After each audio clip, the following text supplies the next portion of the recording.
Hi everyone, this is Aaron for Zollotech, and we're going to take a look at Windows 8. This is the consumer preview, and I have it loaded in a virtual machine, as you can see here, and we'll go ahead and open it up. So let's go ahead and slide this up. So what we're going to do is grab the mouse and slide it up. Now, unfortunately, we can't just use a touchpad because I don't have a touch device to load this onto, but let's go ahead and slide this up. And as you can see, here's my Hotmail profile or my Windows Live profile. So let me go ahead and log into that. And once I log into that, it's much like the phone, Windows Phone 7. It looks just like it. It's got tiles and everything. And as you can see here, I can scroll with my mouse up and down, brings it left and right. And this is the main Windows start screen. This is no longer a desktop with a start button. We have a start screen. So let's go ahead and take a look at it. So we have a bunch of different things, and you can grab a tile, click and hold, and I can move it around, let go, and it snaps back. I can do the same here. I can move everything around, and it looks really nice. And here you can see there's some things going on in my photos. That's actually syncing from Facebook and my Live ID. It's really pretty nice. It brings it all in here. Down here you can see the weather, and if I click on this app, it opens up. It will open. It has a really nice look to it, really simple, but you can see here's the weather, 42 degrees. There's the forecast. It's okay, kind of crappy. And then here's thunderstorms hour by hour. And I can go back. Here I can click back up here, which it's not letting me do. Now what you do to get back in Windows 8, if you have a mouse, I have to bring my mouse down here, bring it to a corner, you get the start button. Bring it to the upper corner and you get the current app that was running. We can go right back. Or we'll go to bring the Windows button up. It's kind of tricky on a virtual machine to do. Now we can go to the bottom right here, we can search, or we can get what they call the charms bar that brings it up to our side here, and we can go into settings and things like that. So I'm not going to go into every little detail, but I kind of wanted to show it off and show what you, see what you think about it in the comments below, because some people really like this and some people really don't like it. It depends who you ask. Some people really like it a lot. So here you can see I've got some things. Every app is free. There's about 75 apps. I grabbed a few. So let's go to the marketplace and check out what they have in the store. It's much like Windows Phone 7, and it says it's not available right now. Let's try again. That's interesting. So we'll go back. I guess it's not available right now. Let's go back. It won't let us. So we'll go back here. Now we can click Start here, or we can go over here, slide up and click Start. Either way we can get back. Now what you would do is you would drag your thumb out from the side. So you drag like this from the side, and it would bring out the little charms bar, and then you could click on or tap on that. It brings it right into there. Now the Xbox Companion is just like it is on the phone, only easier to see.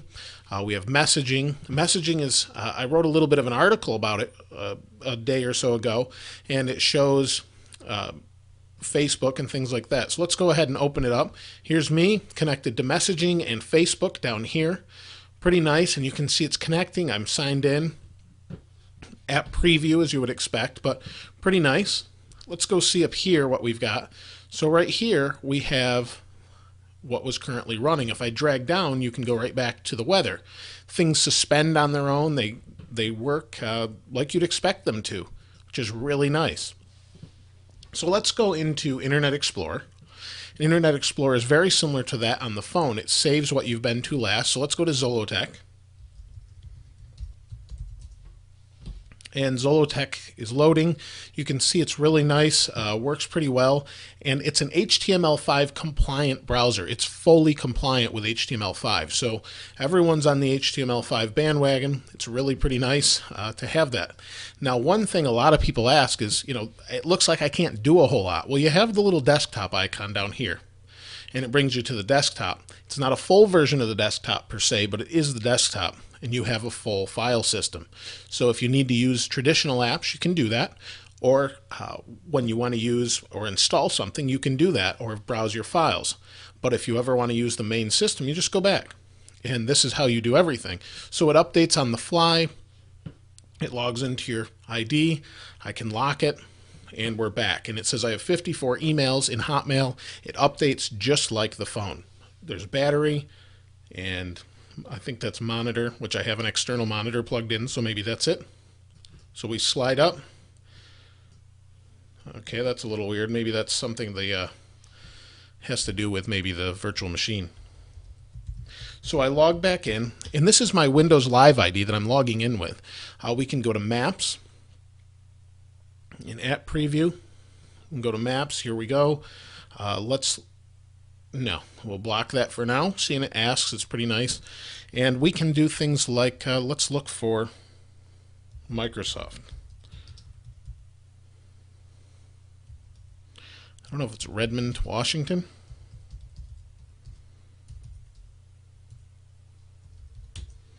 See what we find here. So there we go. There's Microsoft's location, and that's all I tapped on the keyboard. So you can see right here, here's their locations. They're shown across the top. I can scroll. Pretty nice. You can scroll up and down. It goes side to side. So overall, it's basically what you would expect. And if you right-click, you get some more options. And here you can show traffic and map style. So if we want a little more detail, we want the aerial view. There we go. So it's really pretty nice. This thing works on just about any computer. It will run on anything Windows 7 does. It's pretty nice. And Photos combines all of your photos. SkyDrive is built in, so you have all of that here. A few games, Cut the Rope, USA Today for videos. Music is nice. Music reminds me a lot of the Zune player that you see. And Zune player is one of my favorites because it's a monthly pass and I just like the way it looks. But here's music. I'm not going to play any music, but you can see what it looks like. We can go back and forth, look at things. We can go to the marketplace, show more. We can search by genre, album, artist, just like you would in the Zune store. And you can see everything is what they call touch first. And touch first is really meant for a touch interface. We can go right back, again up here, drag down, and we can go right back to Internet Explorer. So that's the way it handles multitasking. And it's pretty nice, I think, overall. It does a pretty good job. It's really fast. And I've had no problem installing it. It installed on my machine in 10 minutes. 10 minutes flat. I have a pretty fast machine, but virtually I was using 1 core and 1 gig of RAM. So it was pretty fast overall. I can't really complain. So you can see here's a bunch of different things. Here's my email. Overall, I really like this operating system. Now, some people will love it, some will hate it.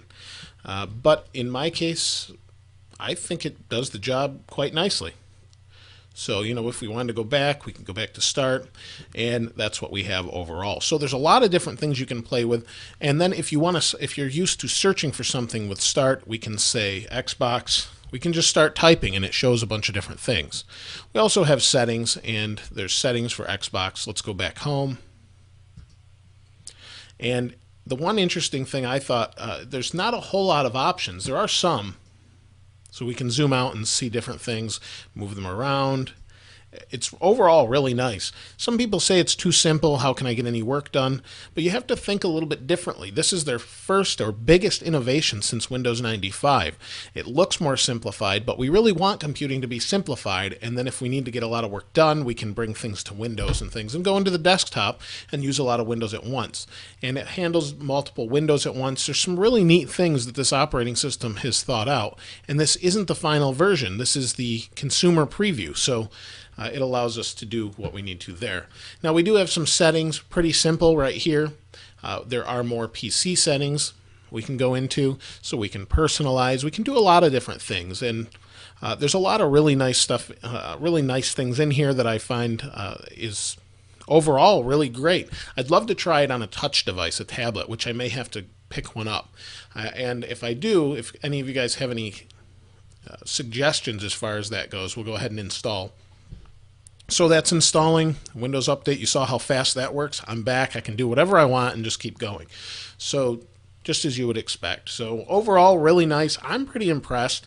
It is pretty simple, but again, I want to try it on a tablet, and I'd love to hear what you guys have to say as far as a touch tablet that runs an Intel processor of some sort, or maybe AMD. I know there's a few of those out there. But overall, if you've played around with it, run it on your computer with touch. I'd love to hear what you have to say about that. And then I'd love to hear what you have to say about whether you like the operating system or not. Will you move away from Windows because you don't like Windows 8? Will you move to a Mac? Will you move to Linux? Will you stay on XP? Will you stay on Windows 7? I'm really curious to see what you find acceptable or what you use it for. I just want to know your opinion on it overall. So please go ahead and place those in the comments below. As always, if you haven't subscribed, please go ahead and subscribe. Thanks for watching. This is Aaron. I'll see you next time.